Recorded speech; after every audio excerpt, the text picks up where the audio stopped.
As you can tell, I've got some help this morning. My name is John. I'm the pastor here at Pelham Road, and this is my good friend Sam. And Sam is associate minister and does everything else, as everybody who comes to church here knows.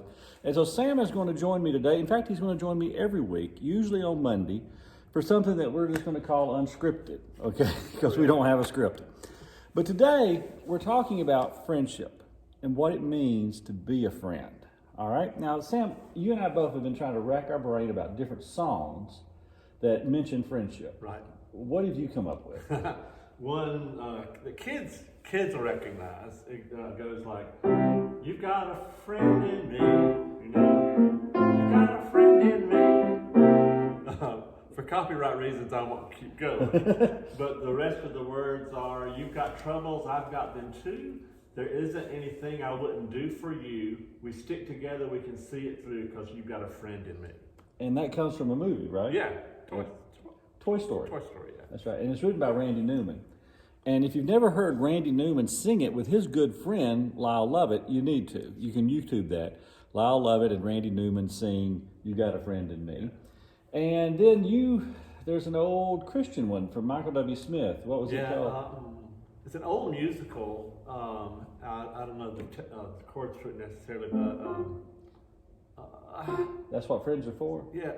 No, that's Dionne Warwick. Yeah, that's right. That's Dionne Warwick. It says, "And a friends are friends forever. The Lord's the Lord of them." Yeah. It's that tune. That's right. And I can remember that in the 80s or the 90s being used at graduations and things like that. That's right. Yeah. And then the one I referenced is a Dionne Warwick song or Burt Bacharach song called, what was it again? We got too many tunes in That's our what head. friends are for. Yeah, that's what friends are for. Yeah, Yeah. that's a beautiful tune. You got any others that you can think of? That's About it. Well, there's lines in songs all the time about friendship. I remember one from a group called Train that, is it a friend if you can't tell them that they're wrong? That's a really good question. If you cannot confront somebody and tell them that they're wrong, and it ends up ruining things, was that a friend anyway? So, now Sam, you have a lot of friends, a lot of different kinds of friends. So why don't you, I know you have categories, maybe is the best word for it? Good, right? Or descriptions of how they are friends Right. with you. So walk the people through that. Okay. Well, you told me this is going to be our subject today. Yeah. Mm-hmm. And so I started first thinking about groups of friends. Like, I still keep up and see my old kindergarten friends.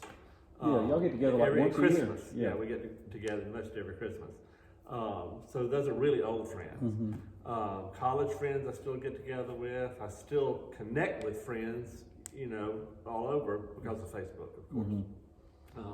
And then friends in the church. Yeah. They're different groups: handbells, choir, senior adults. My Sunday school class are groups of friends. Mm-hmm. But what I started thinking about was some categories, and I'll just quickly go through these, mainly to get you thinking about your friends and who you have that fit these different categories. That's right. And that's what you need to be doing now. As he goes through his list, is think about the friends that mean something to you. Okay. Right. So I first said a loyal friend. And for me, that person is Roger Thomas. We served on staff together at First Baptist Duncan 23 years ago. Yeah. We were there 10 years together. So y'all have known each other 30 years. Known a long time. And we still keep in contact every week. Our conversation never stopped. Just a very loyal friend. And an honest friend is Margie Wheatleton. We talk about once a week. Politics is number one on our list of things to talk about, but she's an honest friend because there's been several risks that I've been willing to take during COVID that she totally disagrees with, and she lets me know. Okay, and she listens to these, by the way. She does. So Margie, keep it up. That's right. I thought about wise mentor friends, like when I was young, Lindsay O'Rear and Floyd Parker, of course, were great mentors and friends of mine. But even today, I thought of friends that keep me thinking young and trying to plan things with a very young mindset, like Mary Carol Anderson and David Brown and even Matt King, friends of ours. And Cody, your friend Cody. And Cody Sanders, right. All all keep me thinking young and reading things that keep our minds young. So, just mentors don't have to be old and wise. Right. A lot of my mentors are very young. I thought of polar opposite friends. I've got friends that we are total opposites theologically. I've got friends that we are totally opposite politically. Those of you in the church know that for me, one of my politically opposite friends is Robert Warner. I always think with Robert that we can disagree without having malice, and that we agree together on values. Is a good word. On values. Like we both have a value that poverty ought to end. But the way we approach the answer to that question typically can be opposite ways.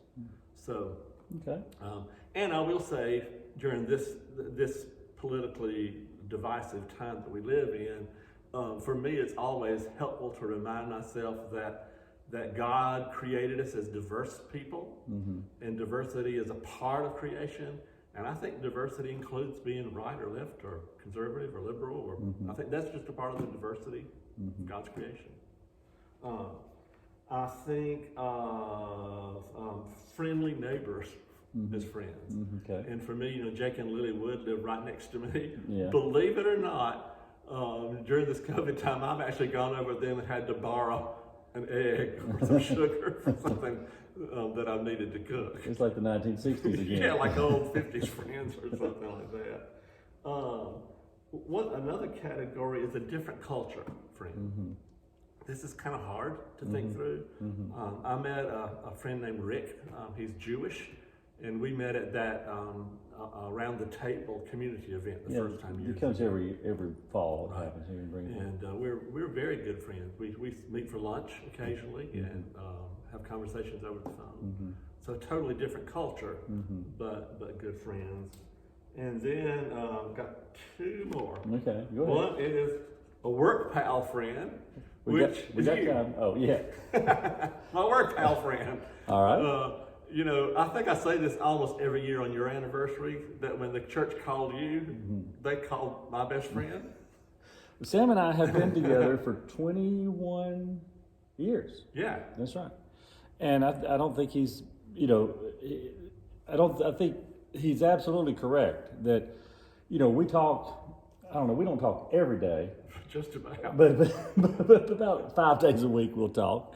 And it's a lot of times not even about work, but sometimes it is about work. Right. And it is good to have somebody that you work with that you're close to. Right. And I think that shows in the church. I think I think a congregation, especially guests that come, intrinsically knows that we're good friends. Yeah, I think so. And I think if they go to a place where the staff are not friends, they would know that as well. I think so. Even if you didn't say it out loud. That's right. That's right. And friends, and Sam and I are a good example of this. Friends do not have to be duplicates. I mean, Sam's sons, William and Patterson, and Jack, care more about sports than Sam ever will. Oh, yes. But I care a lot about sports. But Sam doesn't care anything about sports. But I have a son who loves music, just like Sam loves music. And that's not to say that William and Patterson and Jack don't love music. They do love music. It's just that sports is a part of their conversation. So Sam and I are not the same, but we're still friends. Right. It's so funny. Actually, this morning I was thinking about our friendship, and I thought probably the hardest thing about your friendship with me is that you can't talk sports. That's right. Well, but that's a good thing too, because it forces us to talk about things that are actually more important to us, like our families, right, and our spouses, and things that are of value to us. Whereas sports just sort of fills that time. Right. And my last category is spouse. Yeah. Of course, for me, my best friend is Lucy, and that's a great thing to have as a spouse that's also your friend. That is a great thing to have, indeed. So that's my short list of friends. All right, so you've got his list, and he has primed your pump to think about what a good friend is. And as we are going through Lent, what we're asking us all to do is to act upon the things we believe. And so we're going to ask you to be a good friend this week. I don't know about the friends on your list, but hopefully you've made a list. Hopefully you've written down 2 or 3 or 4 names. And I don't know if they would prefer to get a text or if they would prefer to get a card. But whichever way, you can tell them that they mean the world to you and that y'all are friends forever. Take the opportunity to do that this week.